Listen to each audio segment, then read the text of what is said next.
అందరికీ నమస్తే అండి. కొత్త ప్రభుత్వం వచ్చి 50 రోజులు అవుతుంది. కూటమి ప్రభుత్వం అధికారంలోకి వచ్చింది ఆంధ్రప్రదేశ్లో. ఇప్పటికి కీలకమైన నామినేటెడ్ పోస్టుల భర్తీ అయితే జరగలేదు. రాష్ట్రంలో వందలాదిగా నామినేటెడ్ పోస్టులు ఉన్నాయి. నియోజకవర్గ స్థాయిలో ఏఎంసీ అంటే అగ్రికల్చర్ మార్కెట్ కమిటీల నుంచి గ్రామ స్థాయి, మండల స్థాయి, నియోజకవర్గ స్థాయి, జిల్లా స్థాయి, రాష్ట్ర స్థాయిలో అనేక వందలాది నామినేటెడ్ పదవులు ఉన్నాయి. సో ఇప్పుడు ప్రస్తుతానికి రాష్ట్ర స్థాయి నామినేటెడ్ పదవులు ఫిలప్ చేయడంలో పార్టీలు నిమగ్నమయ్యాయి, ప్రభుత్వం నిమగ్నమైంది. ఆ తర్వాత నియోజకవర్గ స్థాయి, జిల్లా స్థాయి పదవులు కూడా ఇస్తారు, పోస్టింగ్లు కూడా ఉంటాయి. సో ఈ నామినేటెడ్ పదవుల్లో ఆల్రెడీ ఏ పార్టీకి ఎన్ని ఇవ్వాలి, ఇప్పుడు జనసేన పార్టీ ఎమ్మెల్యేలు ఉన్న చోట జనసేన పార్టీ వాళ్ళకి 60%, టీడీపీ వాళ్ళకి 30%, బీజేపీ వాళ్ళకి 10%, టీడీపీ ఎమ్మెల్యేలు ఉన్న చోట తెలుగుదేశం పార్టీ వాళ్ళకి 60%, జనసేన వాళ్ళకి 30% అనేటట్టు వాళ్ళు ఆల్రెడీ ఎవరికి ఎన్ని పదవులు ఇవ్వాలి, ఏ నియోజకవర్గంలో ఎన్ని పదవులు ఇవ్వాలి అనేది మాట్లాడుకున్నారు, లెక్క వేసుకున్నారు. అందులో ఏం ఇబ్బంది లేదు. అయితే కొన్ని కీలకమైన పదవులు ఏపీఐఐసి చైర్మను, అలాగే ఏపీఎండిసి చైర్మను, అలాగే ఫారెస్ట్ డెవలప్మెంట్ కార్పొరేషన్ చైర్మను, ఇలా కొన్ని కార్పొరేషన్ల చైర్మన్ పదవులు అత్యంత గిరాకీ ఉన్నాయి.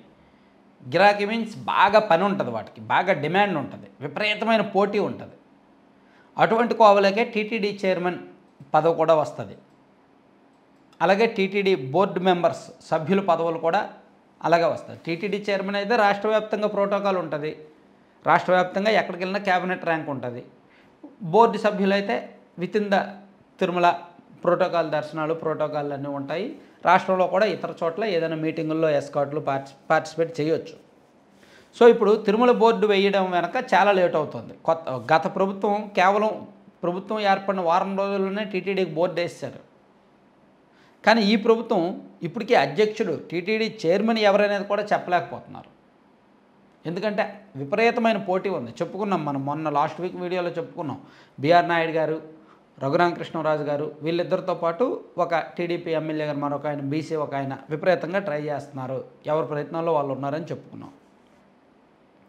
అలాగే టీటీడీ బోర్డు సభ్యులు కోసం జనసేన పార్టీ నుంచి కొన్ని సిఫార్సులు ఉన్నాయి, టీడీపీ నుంచి కొన్ని సిఫార్సులు ఉన్నాయి. వీటిల్లో ఎక్కువగా సినిమాల నుంచే ఉన్నాయి. ఇప్పుడు జనసేన పార్టీ నుంచి చూసుకుంటే పవన్ కళ్యాణ్ గారు త్రివిక్రమ్ శ్రీనివాస్కి, అలాగే నాగబాబు గారికి ఇప్పించాలని చూస్తున్నారు.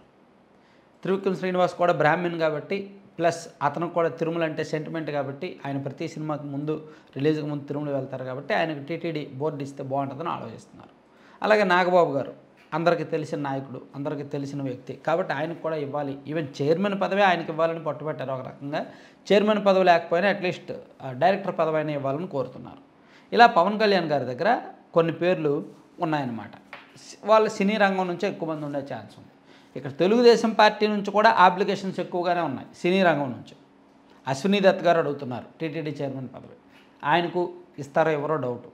కె రాఘవేంద్రరావు గారు అడుగుతున్నారు. ఆయనకు కూడా ఇచ్చేది లేని డౌట్. గతంలో ప్రభుత్వం అధికారంలో ఉన్నప్పుడు కె రాఘవేంద్రరావు గారికి ఆ ఎస్వీబీసీ చైర్మన్ ఇచ్చారు. అంటే భక్తి టీవీ ఉంది కదా, శ్రీ వెంకటేశ్వరరావు భక్తి టీవీ, దానికి చైర్మన్ ఇచ్చారు తప్ప టీటీడీ చైర్మన్ పదవి అయితే ఇవ్వలేదు.